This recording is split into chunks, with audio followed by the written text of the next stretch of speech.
Hi friends, നമസ്കാരം. നമ്മുടെ ഇഷ്ടവിശേഷമായ സ്നേഹക്കൂടിൻ്റെ ഒരു വിശേഷമായിട്ടാണ് വന്നിരിക്കുന്നത്. അപ്പം നേരെ വിശേഷത്തിലേക്ക് തന്നെ പോകാം. തുടങ്ങുമ്പം തന്നെ കാണുന്നത് നമ്മുടെ ഇന്ദ്രൻ വിശ്വതനെയും കൂട്ടിക്കൊണ്ട് നേരെ വീട്ടിലേക്ക് എത്തിയിരിക്കുകയാണ്. അപ്പം ഭയങ്കര സന്തോഷമായി രാജലക്ഷ്മിക്ക്.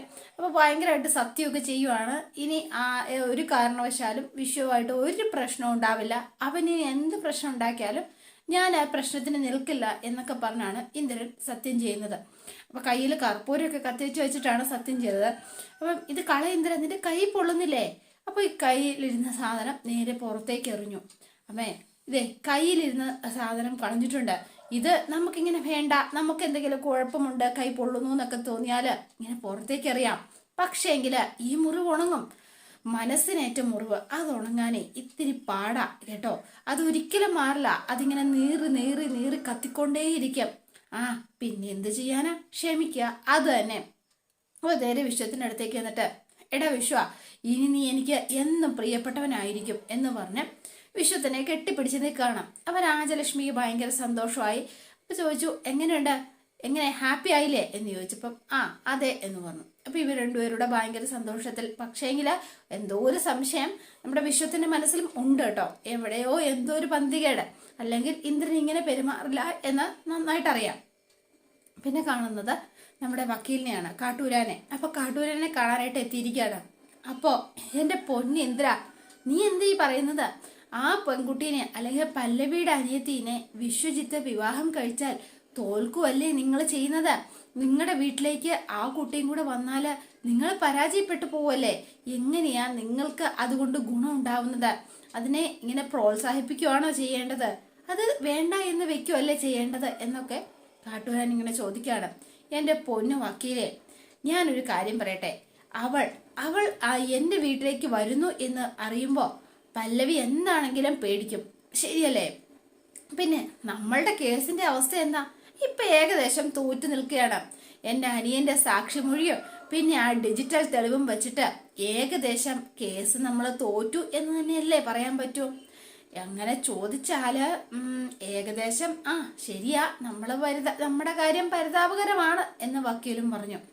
അതാ ഞാൻ പറഞ്ഞത്, ഇനിയിപ്പോ നമുക്ക് ജയിക്കണമെങ്കിലുള്ള വഴി നമ്മൾ തന്നെ കണ്ടുപിടിക്കണം. അവളുടെ അനിയത്തി എന്റെ വീട്ടിൽ വന്നാൽ എന്തൊക്കെ പറഞ്ഞാലും അവൾക്ക് ഭയമുണ്ടാവും. എന്റെ സ്വഭാവം അവൾക്കറിയാവല്ലോ, മറ്റാർക്കും അറിയില്ലെങ്കിലും. അപ്പോ പിന്നെ അത് വെച്ച് ഞാൻ വിലപേശും. പിന്നെ എനിക്ക് കിട്ടുന്ന ആ തുറുപ്പ് ചീട്ടാ വക്കീലെ, ആ കല്യാണം ഒന്നിച്ചാവുമ്പോ ആകാശത്തിൽ കൂടി കയറിന്റെ കഷ്ണം വീണ് കിട്ടിയാല് എങ്ങനെ ഇരിക്കും? ആ അവസ്ഥയിലാക്കിയില്ല ഞാൻ. അപ്പോ താൻ ഈ കല്യാണത്തിന് സപ്പോർട്ട് ചെയ്യാൻ പോവാ അല്ലേ? അപ്പൊ തനിക്ക് ഇതുവരെ പറഞ്ഞത് മനസ്സിലായില്ലേ? ഇല്ല. എടോ, താൻ വെറുതെ അല്ല വക്കീലായത്, പോഴെ. എന്റെ പൊന്നിന്ദ്ര, അത് പിന്നെ ഞാൻ അമ്മയോട് ഞാനൊന്നും പറഞ്ഞിട്ടില്ല. അമ്മ സമ്മതിക്കില്ല. എല്ലാം കഴിയട്ടെ, എനിക്കറിയാം എന്തു ചെയ്യണം എന്ന്. അതിനുശേഷമാവട്ടെ. എന്നാ പിന്നെ താൻ ചിന്തിക്കുന്നത് പോലെ തന്നെ അങ്ങ് നടക്കട്ടെ. വേറൊന്നും എനിക്കൊന്നും പറയാനില്ല. കിട്ടുന്ന അവസരം നമ്മൾ മുതലാക്കണം. അതാ വക്കീലെ എന്റെ ഒരു പോളിസി. മുതലാക്കാനുള്ളതാ, അത് ഞാൻ ചെയ്യുക തന്നെ ചെയ്യും എന്ന് പറഞ്ഞു. എന്നിട്ട് പല്ലവിയെ ഞാൻ ഒരു പൂട്ടും. അവക്കൊരിക്കലും ഊരി പോവാൻ പറ്റാത്ത ഒരു മണിച്ചിത്രത്താഴ് പോലത്തെ ഒരു പൂട്ടിട്ട് ഞാൻ പൂട്ടും. കണ്ടോ വക്കീല് എന്ന് പറഞ്ഞു. അപ്പൊ വക്കീലിനെ കിളി പോയി കേട്ടോ. ഇവന്റെ ഇത് കണ്ടിട്ട് ഇവൻ കൊള്ളാലോ. അപ്പൊ ഈ ഐഡിയ എന്താ തനിക്ക് തോന്നാത്തത് എന്നുള്ള മട്ടിലാണ് ഈ നിൽക്കുന്നത് കാട്ടൂരാൻ. പിന്നെ കാണുന്നത് നമ്മുടെ പാറുവിനെയും പല്ലവീനെയാണ്. അപ്പൊ പാറുവിന്റെ തലയൊക്കെ ചീകി കൊടുക്കുകയാണ് പല്ലവി. മതി ചേച്ചി എന്ന് പറഞ്ഞു. ഒരു മോഹം കൊണ്ടല്ലേ പാറു, കുട്ടിക്കാലത്ത് ഞാനാ ഇതൊക്കെ ചെയ്തു തന്നെന്ന് നിനക്കറിയാലോ. ഞാൻ ചെയ്താലേ നിനക്ക് തൃപ്തിയാവുള്ളായിരുന്നു. എന്നിട്ടിപ്പൊ എന്താ? ഇനിയിപ്പൊ എന്നാ? അതുകൊണ്ടാ ഞാൻ എന്ന് പറഞ്ഞു. അപ്പൊ വേഗം ആൾക്ക് ഭയങ്കര സങ്കടം വന്നു. അപ്പൊ അവിടെ ഇരുന്ന് പാറു കരയാണ്. അയ്യേ പാറു, താൻ കരയാണോ? എന്താ പാറു ഇത്? സങ്കടം കൊണ്ടാ ചേച്ചി, എനിക്ക് നിങ്ങളെല്ലാം വിട്ടിട്ട് പോണല്ലോ എന്നുള്ളൊരു സങ്കടം. അയ്യേ, നീ എന്താ പെണ്ണെ ഇങ്ങനെ ആയി പോയത്? എടി, ഈ ലോകം എന്ന് പറയുന്നത് വിജയികളുടെ കളിസ്ഥലമാണ്, മനസ്സിലായോ? അവിടെ വിജയിച്ച് തന്നെ നിൽക്കണം. ഏതൊരു പ്രതിസന്ധിയിലും ജീവിതത്തെ തളരാതെ വിജയിച്ച് തന്നെ നിൽക്കണം. തക്ക സമയത്ത് തക്കതായ ഒരു തീരുമാനം എടുത്തിരിക്കണം. എങ്കിൽ മാത്രമേ നമുക്ക് വിജയിക്കാൻ പറ്റൂ. പിന്നെ നാളൊരിക്കൽ ഗതി പിടിച്ചില്ല എന്ന് ആരും കുറ്റപ്പെടുത്താൻ ഇടവരുത്തുകയും ചെയ്യരുത്. നമ്മളെ 2 പെൺകുട്ടികളാ. അതുകൊണ്ട് നമുക്കൊരാവശ്യം വന്നാൽ ആങ്ങളുടെ സഹായത്തിൽ നിന്ന് അല്ലെങ്കിൽ ആ ഒരു സ്ഥാനത്ത് നിൽക്കാൻ വേണ്ടിയിട്ട് ഒരാളുമില്ല. ഇതേ നീ ഈ പോക്ക് അച്ഛൻ്റെ കാര്യത്തിൽ ഒരു തീരുമാനം ഉണ്ടാക്കും. എത്ര കാലമായി അമ്മ ആ തയ്യൽ മെഷീൻ്റെ ചവിട്ടിൽ തപസ്സിരിക്കാൻ തുടങ്ങിയിട്ട്. അവിടെ ചെന്ന് നല്ലൊരു ജോലിയും വരുമാനവും ഒക്കെ ആയിക്കഴിഞ്ഞാൽ അതിൻ്റെ ഗുണം ആർക്കാ കിട്ടാൻ പോണത്? അവർക്ക് 2 പേർക്കും അല്ലേ. അതുകൊണ്ട് നീ അതൊന്നും ഓർത്ത് ടെൻഷൻ അടിക്കണ്ട. പിന്നെ എനിക്കും കിട്ടില്ലേ എന്ന് ചോദിച്ചു പല്ലവി. എല്ലാവരോടും പറയാലോ പാറോ, അനിയത്തി അമേരിക്കയിലാണ്, അവള് സെറ്റിൽഡ് ആണ്. അതൊക്കെ ഒരു അന്തസ്സല്ലേ, ഒരു അഭിമാനല്ലേ. പിന്നെ എന്തിനാ? അതുകൊണ്ട് ദേ നീ സങ്കടപ്പെടുവൊന്നും വേണ്ട. എല്ലാം നല്ലതിനാണെന്ന് മാത്രം വിചാരിക്കണം കേട്ടോ, മനസ്സിലായോ? എന്തായാലും എൻ്റെ ഭാഗത്ത് എന്തെല്ലാം തെറ്റുപറ്റിയ ചേച്ചി എന്നോട് പൊറുക്കണം. അതിന് നിന്റെ ഭാഗത്തു നിന്ന് ഇനി എന്ത് തെറ്റു പറ്റാനാ മോളെ? പറ്റിയേനെ, നീ വിഷുവിനുമായിട്ട് ആ കൂടത്തിൽ നിന്നിരുന്നു എങ്കിൽ. പക്ഷെ ഇപ്പോ അതൊക്കെ നീ ഉപേക്ഷിച്ചല്ലോ, അത് തന്നെ വലിയ കാര്യം. അപ്പൊ പാവന്റെ വാവൊളിഞ്ഞ് നിൽക്കുവാണ്. ഇനി എന്തായിരിക്കും അവരുടെ അവസ്ഥ എന്നോർത്ത്. നീ ഇപ്പോ നല്ല കുട്ടിയാ, നിന്നെ ഇപ്പോ എല്ലാവർക്കും ഭയങ്കര ഇഷ്ടാ. ദേ വേണ്ടാത്തൊന്നും ആലോചിച്ചിരുന്ന വെറുതെ മനസ്സിന്റെ ഉള്ള സമാധാനം കളയാൻ നിൽക്കണ്ട. യാത്രയെക്കുറിച്ച് മാത്രം നീ തൽക്കാലം ചിന്തിക്ക. നിനക്ക് നല്ലത് മാത്രമേ വരൂ എന്നും എന്നൊക്കെ പറഞ്ഞ് പല്ലവി. അപ്പോഴും പാറുവിന് ഇക്കാര്യം ഒന്നും പറയാൻ പോലും പറ്റുന്നില്ലല്ലോ എന്നോർത്ത് ആകെ മനസ്സിന്റെ ഉള്ളിൽ ഒരു വിങ്ങലാണ് കേട്ടോ. പിന്നെ നമ്മൾ കാണുന്നത് പൊന്നമ്മടത്തിലാണ്. അപ്പൊ ഋതുദേണ്ട് അവിടെ സെറ്റിൽ വന്നിരുന്ന് ഉറങ്ങാണ്. സ്വാതി സേതു കഴിക്കാൻ വാ എന്ന് പറഞ്ഞുകൊണ്ടാണ് പൂർണിമാമ അങ്ങോട്ടേക്ക് വരുന്നത്. അപ്പോഴാണ് ഋതുവിനെ കാണുന്നത്. ഇവളെന്താ ഇവിടെ വന്നിരിക്കണത് എന്ന് ഒന്നും മനസ്സിലാവാതെ ആളിങ്ങനെ നോക്കുക. ഋതു നീ വരുന്നില്ലേ ആഹാരം കഴിക്കാൻ എന്ന് ചോദിച്ചു. എനിക്ക് വേണ്ട എന്ന് പറഞ്ഞു. അതെന്താ നിനക്ക് വേണ്ടാത്തത്? എനിക്ക് വേണ്ടാത്തത് കൊണ്ടാ എന്ന് പറഞ്ഞു. അതെന്താ കാര്യമാ ചോദിച്ചത്? എന്താ ടെക്സ്റ്റൈൽസിൽ കുറച്ച് നിയന്ത്രണങ്ങളൊക്കെ കൊണ്ടുവന്നത് കൊണ്ടാണോ നിനക്ക് ഒന്നും വേണ്ടാത്തത്? അതാണോ നിന്റെ പ്രശ്നം എന്ന് ചോദിച്ചു. അതൊന്നും എന്നെ ബാധിക്കുന്ന പ്രശ്നമേ അല്ല. പിന്നെ എന്താ നിന്റെ പ്രശ്നം? എനിക്കറിയില്ല. അങ്ങനെ പറഞ്ഞാൽ എങ്ങനെയാ ശരിയാവുക? നീ ഇങ്ങനെ ഭക്ഷണം കഴിക്കാതിരുന്ന എങ്ങനെയാ എന്ന് ചോദിച്ചു. അപ്പോഴേക്ക് സ്വാതിയും സേതുവും കൂടി വരികയാണ് കേട്ടോ. ഇന്ന് നിരാഹാരമാണോ എന്ന് ചോദിച്ചാ സ്വാതി വന്നത്. എന്താ അല്ല അമ്മേ, ഇവളൊക്കെ വെറും തമാശ ഇറക്കുന്നതല്ലേ, ഇവളൊക്കെ വന്ന് ഭക്ഷണം കഴിച്ചോളും, എണീറ്റ് വാറുതു നമുക്ക് ഒരുമിച്ചിരിക്കാം എന്ന് സേതു പറഞ്ഞപ്പോ എനിക്ക് വേണ്ട, വേണ്ടാത്തത് കൊണ്ടാ എന്ന് വീണ്ടും ആവർത്തിച്ചു. അതെന്താ വേണ്ടാത്തത്? നീ ഇങ്ങനെ പട്ടിണി കിടന്നാല് അമ്മയ്ക്ക് സമാധാനം കിട്ടുമോ? നീ പറ, എന്താ നിന്റെ കാരണം എന്ന് ചോദിച്ചു. നീ എഴുന്നേറ്റ് വാ എന്ന് പറയണം. അതെ, നിനക്ക് വേണ്ടെങ്കിൽ വേണ്ട, പക്ഷെ ഞങ്ങൾക്ക് വേണ്ടിയിട്ട് ശകലമെങ്കിലും നീ കഴിക്കാൻ. അതെ, അതെങ്ങനെ പറ്റും എന്ന് ചോദിച്ചു. മറ്റൊരാൾക്ക് വേണ്ടിയിട്ട് എങ്ങനെയാ കഴിക്കുക? അത് പറ. സ്വന്തമായിട്ട് വേണ്ടേ കഴിക്കാൻ? പിന്നെ പല്ലവി ഇവിടെയില്ല, വിഷമില്ലേ എന്ന് ചോദിച്ചു. ഭക്ഷണം കഴിക്കണ്ട എന്ന് തോന്നാറില്ലേ സേതുവണ്ണ? അപ്പൊ സേതു ആ സമയത്ത് മറ്റൊരാൾക്ക് വേണ്ടിയിട്ട് കഴിക്കാൻ പറ്റുമോ? അങ്ങനെ തോന്നുമോ എന്ന് ചോദിച്ചു. എന്താ ചേച്ചിയുടെ പ്രശ്നം? അതൊന്ന് തുറന്നു പറ എന്ന് പറയാണ് സ്വാതി. എനിക്ക് ഒരു പ്രശ്നവുമില്ല ഇപ്പൊ തൽക്കാലം, അതാ എന്റെ പ്രശ്നം. ഒന്നുമില്ലായ്മ ചിലപ്പോ ഒന്നുമില്ലാതായി മാറാറില്ലേ? അതാ ഇപ്പൊ എനിക്ക് സംഭവിച്ചിരിക്കുന്നത്. അതെ, ഞാനായിട്ടൊന്ന് ജീവിക്കട്ടെ, എന്നെ അത് ഫോഴ്സ് ചെയ്യരുത്, എനിക്കത് താങ്ങാൻ പറ്റില്ല. എന്നെ എൻ്റെ ഒരു പാട്ടിന് വിട്ടാച്ചാൽ മാത്രം മതി എന്ന് പറഞ്ഞു. അപ്പൊ സേതു നേരെ നമ്മുടെ ഋതുവിൻ്റെ അടുത്തേക്ക് ചെന്നു. അത് ശരിയാണോ ഋതു എന്ന് ചോദിച്ചു.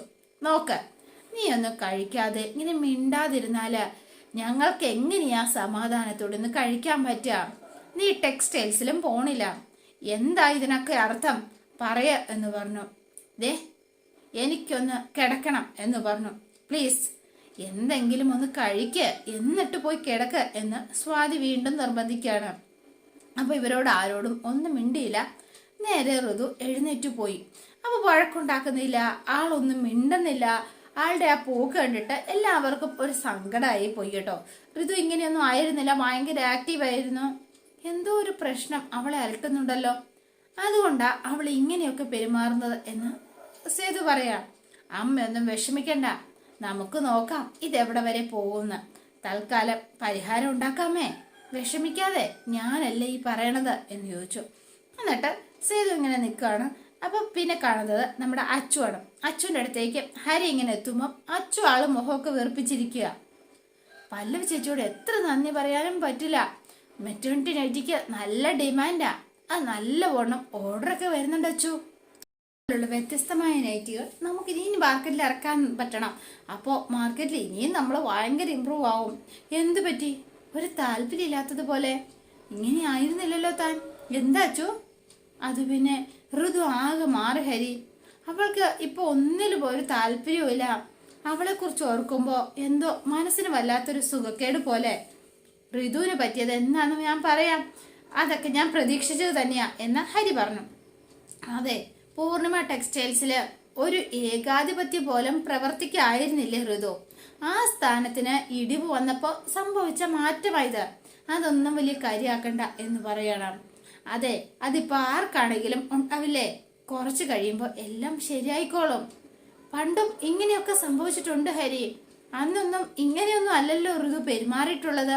പക്ഷെ ഇപ്പൊ എന്താ പറ്റിയെന്നാ ഞാൻ ആലോചിക്കുന്നത്. അതെ, ശരിക്കും വാശിയുള്ള കൂട്ടത്തിലാവള്. പക്ഷെ ഇപ്പൊ അവൾക്ക് ഒരു വാശിയില്ല. ഏതു നേരവും ആ റൂമിൽ തന്നെ ഇരിക്കുക. എല്ലാരെയും മുഖം കാണിക്കാൻ മടിയായിരിക്കും, നമ്മൾ അംഗീകരിച്ചാലും ഇല്ലെങ്കിലും. അതെ, അത് ശരിക്കും ആ ഒരു നിയന്ത്രണം സേതുവേട്ടന്റെയും പല്ലവി ചേച്ചിയുടെയും കയ്യിലേക്ക് പോവല്ലേ. അത് നല്ലതല്ലേ, അതൊക്കെ ഞാൻ അംഗീകരിക്കുന്നുണ്ടല്ലോ. താൻ അംഗീകരിക്കുന്നുണ്ട്, പക്ഷെ ഋതു അത് അംഗീകരിക്കുന്നില്ല. പഴയതുപോലെ വാശി കാണിക്കാൻ പറ്റുന്നില്ലല്ലോ ഋതുവിന്. കാണിച്ചാലും പ്രയോജനമില്ല എന്നും മനസ്സിലാവുന്നുണ്ട്. അപ്പൊ എന്ത് ചെയ്യും? നീണ്ടാതിരിക്കും, ഒറ്റയ്ക്കിരിക്കും. അതല്ലാതെ ഇപ്പൊ എന്ത് ചെയ്യാനാ? രണ്ടും പ്രതിഷേധം തന്നെയല്ലേ, രണ്ട് വഴിയാണെന്ന് മാത്രം. താൻ വിഷമിക്കണ്ടടോ, എല്ലാം ശരിയാവും എന്ന് പറഞ്ഞു. ഋതു പഴയതുപോലെ ആകും, താൻ ധൈര്യമായിട്ടിരിക്കുക എന്ന് പറഞ്ഞു. അപ്പൊ അച്ചുവിന് എന്തോ ഒരു വല്ലാത്തൊരു വിഷമാട്ടോ. അച്ചു ഇങ്ങനെ സങ്കടപ്പെട്ട ആളിങ്ങനെ ഇരിക്കുകയാണ്. അപ്പൊ ഹരി കുറെ ആശ്വാസവാക്കൊക്കെ പറഞ്ഞു, എങ്കിലും എന്തോ മനസ്സിനൊരു വല്ലായിക. പിന്നെ ബേബി ചേച്ചിയാ കാണുന്നത്. അപ്പൊ അതെ, അടുത്ത അവതാരം അവിടേക്ക് വന്നിരിക്കുകയാണ്. മറ്റാരുമല്ല, നമ്മുടെ പ്രതാപൻ. ആന്റി എന്നാ ബേബി ചേച്ചിയെ വിളിച്ചത്. അയ്യോ, ചേച്ചിയില്ലേ ആന്റി? എന്തിനാ, വീണ്ടും സമ്മാനം വാങ്ങാനാണോ? അയ്യോ അല്ല, അന്ന് ഞാൻ കുറച്ചു വെള്ളമായിപ്പോയി, അതുകൊണ്ട് ബോധമില്ലാതെ ഞാൻ ഇവിടെ വന്ന് എന്തൊക്കെയോ വിളിച്ചു പറഞ്ഞു. അതെ, മോശമായിപ്പോയി, മോശം. അതുകൊണ്ടാ, മാപ്പ് പറയണം. ഒന്ന് വിളിക്കുവോ എന്ന് ചോദിച്ചു. ചന്ദനക്കുറിയൊക്കെ തൊട്ടിട്ട് ആള് സുന്ദരനായിട്ടാ വന്നിരിക്കുന്നത് ഇന്ന്. അപ്പൊ പൂർണിമ അങ്ങോട്ടേക്ക് ഇറങ്ങി വരുവാ. അയ്യോ ചേച്ചി, ആന്റി ഒന്ന് മാറി നിൽക്കുവോ, എന്താ ബഹുമാനം ചേച്ചി. അതെ, ഞാൻ രാവിലെ വിഷ്ണുവിന്റെ അമ്പലത്തിൽ പോയിരുന്നു, അതിന് ഞാനിപ്പോ എന്ത് ചെയ്യണം എന്ന് ചോദിച്ചു. അയ്യോ ക്ഷമിക്കണം ചേച്ചി, പറ്റിപ്പോയി, ഒരബദ്ധം പറ്റിപ്പോയി. കള്ള എന്നെ ചതിച്ചത്. അയ്യോ ഞാനിവിടെ വന്ന് പറഞ്ഞു. ക്ഷമിക്കണം ചേച്ചി. ക്ഷമിക്കാം, പക്ഷെ ഞാനാണ് ഞങ്ങളെ തകർക്കാൻ ശ്രമിക്കുന്ന ആ ശക്തി, അത് നീയൊന്ന് പറയണം എന്ന് പറഞ്ഞു. ശത്രുവോ? അതാരാ? ആര് എന്ന് ചോദിച്ചു. അപ്പൊ വേഗം തന്നെ പ്രതാപൻ, അതെ, ഓ അത് പിന്നെ ചേച്ചി, ഞാനേ കള്ളിന്റെ പുറത്ത് അറിയാതെ പറഞ്ഞു പോയതാ, അല്ലാതെ അങ്ങനെയൊന്നും ആരുമില്ല. ഞാനേ നിങ്ങൾ പേടിച്ചോട്ടെ എന്ന് കരുതി പറഞ്ഞതാ. അത് ചേച്ചി വിശ്വസിച്ചോ എന്ന് ചോദിച്ചു. പറ ചേച്ചി, അങ്ങനെ ഒരാരുമില്ല എന്ന് പറഞ്ഞു. അല്ലെങ്കിൽ തന്നെ ഇപ്പോ നിങ്ങളോട് ആർക്കെങ്കിലും എന്തിനവർ ശത്രുത വെക്കുന്നത്? അതിന്റെ ആവശ്യം എന്താ എന്തിരിക്കുന്നു? അതുകൊണ്ട് അങ്ങനെ ഒരാളില്ല ചേച്ചി എന്ന് പറഞ്ഞു. ഉറപ്പാണല്ലോ അല്ലേ പ്രതാപ? ഉറപ്പാ ചേച്ചി. ഉണ്ടെങ്കിലും ഇപ്പൊ എനിക്ക് കുഴപ്പമൊന്നുമില്ല. ആര് വിചാരിച്ചാലും പൊന്നും മഴത്തെ ഒന്നും തകർക്കാൻ പറ്റില്ല. പറ്റും. എന്താണെന്നറിയോ, ഇവിടെയുള്ളവര് തന്നെ ശ്രമിക്കണം, അല്ലാതെ പറ്റില്ല, അത് നടക്കില്ല എന്ന് പറഞ്ഞു. എന്നോട് ചേച്ചി ഒന്ന് പൊറുക്കണം. ഇല്ല പ്രതാപ, ഒരിക്കലുമില്ല. നിനക്കിനി മാപ്പ് തരുന്ന പ്രശ്നമില്ല. നിന്നെ വിശ്വസിക്കാനേ പറ്റില്ല. കാശിന് വേണ്ടിയിട്ട് നീ എന്തും ചെയ്യും, അത് ഉറപ്പായി എനിക്ക് എന്ന് പറഞ്ഞു. എന്റെ മോളെ വരെ നീ തട്ടിക്കൊണ്ട് പോയവനാ നീ. ആ സമയത്ത് സ്വന്തം ബന്ധമൊക്കെ നീ അങ്ങ് മറന്നു അല്ലേ? അപ്പം മിണ്ടാതെ നിൽക്കുക. അങ്ങനെയുള്ള നീയുമായിട്ട് ഇനിയും പൊരുത്തപ്പെട്ടാൽ പലതും ഞങ്ങൾക്ക് സഹിക്കേണ്ടി വരും. അതുകൊണ്ട് ഒരു കാര്യം പറഞ്ഞേക്കാം, മേലാൽ ഇമ്മാതിരി കേസുമായിട്ട് ഇങ്ങോട്ടേക്ക് വരരുത്. വന്നാൽ വരുന്നത് പോലെ ആയിരിക്കില്ല നീ തിരിച്ചു പോകുന്നത്. അയ്യോ, ഇപ്പൊ വേഗം സേതു കൊണ്ടോ നോക്കുകയാണ് കേട്ടോ. സേതു അടക്കം എല്ലാവരും നിന്നെ കൊന്നു തിന്നാനുള്ള ദേഷ്യമുണ്ട്. വെറുതെ എന്തിനാ ഇവിടെ വന്ന അവന്റെ മുന്നിലേക്ക് ചാടിക്കൊടുക്കുന്നത്? അയ്യോ ചേച്ചി, അത് പിന്നെ ഞാൻ എന്ത് ചെയ്യണം എന്ന് ചോദിച്ചു. എനിക്ക് സ്വന്തമെന്ന് പറയാൻ ചേച്ചി മാത്രമല്ലേ ഉള്ളൂ. ആ വിചാരം നിനക്കില്ലേ? ഉണ്ടെന്ന് നീ വെറുതെ അഭിനയിക്കുന്നതാ. പ്രതാപ, നീ രാഷ്ട്രീയക്കാരനാ, അങ്ങോട്ടും ഇങ്ങോട്ടും മറിയും. അങ്ങനെയുള്ളവർത്തൻ സ്വന്തം അനിയനാണെങ്കിലും സഹിക്കേണ്ട ഗതികേട് അതിപ്പോ തൽക്കാലം എനിക്കില്ല. ബേബി, പേടിച്ചു പുറത്താക്കി ആ വാതിലങ്ങടച്ചേക്ക് എന്ന് പറഞ്ഞു. പൂർണിമ അങ്ങോട്ടേക്ക് പോവാ. അയ്യോ ചേച്ചി, ഞാനൊന്ന് പറയട്ടെ, ബാ എന്ന് പറഞ്ഞു. എന്റെ കൈ വിട എന്ന് പറഞ്ഞു. ഇല്ലെങ്കിൽ ഞാൻ പട്ടീനെ അഴിച്ചു വിടും, മര്യാദയ്ക്ക് വാ ഇങ്ങോട്ട് ഇറങ്ങിയെന്ന് പറഞ്ഞു. അതിന് പട്ടിയുണ്ടല്ലോ, ഞാൻ തന്നെ ഇവിടുത്തെ പട്ടി എന്ന് പറഞ്ഞുകൊണ്ട് ബേബി ചേച്ചി, ദേ ഈ ചൂല് കണ്ട, ഇതാണ് എൻ്റെ ഒരു പട്ടിയുടെ ഒരു ആയുധം. ഇത് മുഖത്ത് വീഴണ്ടായെങ്കിൽ വേഗം ഇവിടെ നിന്ന് ഇറങ്ങി പോവാൻ നോക്ക്. അയ്യോ, ഇറങ്ങി പോവാനല്ലേ പറഞ്ഞത് എന്ന് ചോദിച്ചു. അപ്പൊ പ്രതാപന് വേറെ നിർവാഹമൊന്നുമില്ല. അപ്പൊ പ്രതാപൻ അങ്ങോട്ടേക്ക് ഇറങ്ങുകയാണ്. പിന്നെ പല്ലവിയും അതുപോലെ തന്നെ നമ്മുടെ പാറുവും കൂടി ക്ഷേത്രത്തിൽ വന്നിരിക്കുക. അവിടെയും ക്ഷേത്രമൊക്കെ ഉണ്ടെന്നാ പറഞ്ഞു കേൾക്കുന്നത്. നിനക്ക് വേണമെങ്കിൽ അവിടെ ചെന്ന് തൊഴുതും പ്രാർത്ഥിക്കാമല്ലോ. കുട്ടിക്കാലത്ത് നിനക്ക് ഓർമ്മയില്ലേ? അതുകൊണ്ടാ ഞാൻ ഇന്ന് ഇവിടെ വന്ന് തൊഴുതാം എന്ന് പറഞ്ഞത്. ഇനി ചിലപ്പോ പറ്റിയില്ലെങ്കിലോ? അതിന് നീ അമേരിക്കയിൽ സ്ഥിരതാമസമാക്കാനാണോ പോകുന്നത് എന്ന് ചോദിച്ചു. 1-2 കൊല്ലം കൂടുമ്പോൾ നിനക്ക് വന്നിട്ട് പോകാലോ. നല്ലൊരു ജോലി കൂടി കിട്ടിക്കഴിഞ്ഞാ എല്ലാ കൊല്ലവും തിരിച്ചു വരാം. പിന്നെ ഫോൺ ഉണ്ടല്ലോ പാറു, പിന്നെന്താ? എന്നെ വെറുക്കരുത് എന്ന് പറഞ്ഞു. ഞാൻ നീ ഒരു തെറ്റും ചെയ്തിട്ടില്ലല്ലോ. ഓ, വിശ്വനുമായിട്ടുള്ള അടുപ്പം കാരണമാണല്ലോ അമേരിക്കയിലേക്ക് പോകുന്നതല്ലേ? എടി, ആ ബന്ധം വേണ്ട. എവിടെയും എനിക്ക് എബ്രോഡ് യൂണിവേഴ്സിറ്റിയിൽ ഒരു റിസർച്ച് ചെയ്യണമെന്ന്, അത് എനിക്ക് സാധിക്കാതെ നിന്നെ കൊണ്ട് പറ്റിയില്ലേ? നിന്റെ നല്ലതിനാന്ന് കരുത് പാറു എന്ന് പറഞ്ഞു. കഷ്ടപ്പെട്ട് നമ്മുടെ അച്ഛനും അമ്മയും നമ്മളെ വളർത്തിയത്. വയസ്സനാം കാലത്ത് അവരുടെ കാര്യങ്ങൾ കൂടി നമ്മൾ നോക്കണ്ടേ? അതുകൊണ്ടാ പറയണത്. അത് അവർക്ക് വേണ്ടി പിന്നെ എന്താ ചെയ്യാൻ പറ്റുക? നമ്മൾ കാരണം അവർക്ക് ഒരു സങ്കടവും ഉണ്ടാവാൻ പാടില്ല. മനസ്സിലാവുന്നുണ്ടോ എന്ന് ചോദിച്ചു. എൻ്റെ ജീവിതം ഇങ്ങനെയൊക്കെ ആയിപ്പോയി. അതുകൊണ്ട് നിന്നില്ല അവർക്ക് മൊത്ത പ്രതീക്ഷയുള്ളത്. ഇനി ആ പ്രതീക്ഷ കൂടി നീ രക്ഷപ്പെടുമെന്ന് ഉറപ്പായല്ലോ. അതുകൊണ്ടാണല്ലോ നീ അമേരിക്കയിലേക്ക് പോണത്. എല്ലാം ഈശ്വര അനുഗ്രഹമാണെന്ന് മാത്രം കരുതിയാൽ മതി. അമ്മയുടെയും അച്ഛൻ്റെയും ഒക്കെ എല്ലാവരുടെയും പ്രാർത്ഥന ദൈവം കേട്ടു എന്ന് കരുതിയാൽ മതി. അപ്പൊ പാറു വീണ്ടും അവിടെ നിന്ന് കരയാണ്. അയ്യേ, നീ എന്തിനാ പാറു വീണ്ടും കരയുന്നത്? ഇത് അമ്പലമാ, ആളുകൾ ശ്രദ്ധിക്കുന്നുണ്ടാവും. നീ ഒന്ന് കണ്ണ് തുടയ്ക്കണ്ട പാറു എന്ന് പറഞ്ഞു. അപ്പൊ വേഗം കണ്ണൊക്കെ തുടച്ചു. അതെ, അപ്പം പാറു കണ്ണു തുടച്ചിട്ട്, അതെ നീ ഇപ്പൊ തൽക്കാലം ഇതൊന്നും ഓർക്കണ്ട. നീ പോകുന്നത് എല്ലാവർക്കും വേണ്ടിയിട്ടാന്ന് മാത്രം ചിന്തിക്കുക. ആ വിഷമൊക്കെ അപ്പം മാറിക്കോളും എന്ന് പറഞ്ഞ് പല്ലവി പാറുവിനെയും കൂട്ടിക്കൊണ്ട് ക്ഷേത്രത്തിൽ നിന്ന് പുറത്തേക്ക് പോവാണ് കേട്ടോ. അപ്പൊ പാറുവിന്റെ മനസ്സ് നിറച്ച് ഇനിയുള്ള ആ ഒരു കല്യാണവും മനസ്സിനകത്ത് ആ ഒരു ഇതുമാണ് കേട്ടോ, സങ്കടങ്ങളും. അതോടെയാണ് ഇന്നത്തെ വിശേഷം അവസാനിക്കുന്നത്. ഇനി നാളത്തെ വിശേഷം ഇതിലും ഗംഭീരമാണ്. അപ്പൊ എല്ലാവരും വെയിറ്റ് ചെയ്യുക. ഇഷ്ടപ്പെട്ടുവെങ്കിൽ ലൈക്ക് ചെയ്യുക, ഷെയർ ചെയ്യുക. തൊട്ടടുത്ത ആ ബെൽബട്ടൺ കൂടെ ഒന്ന് ഞെക്കുകയാണെങ്കിൽ ഞാനിടുമ്പോൾ തന്നെ നോട്ടിഫിക്കേഷൻ ലഭിക്കുന്നതായിരിക്കും. പുതുപുത്തൻ വിശേഷമായിട്ടെത്താം. Bye and see U.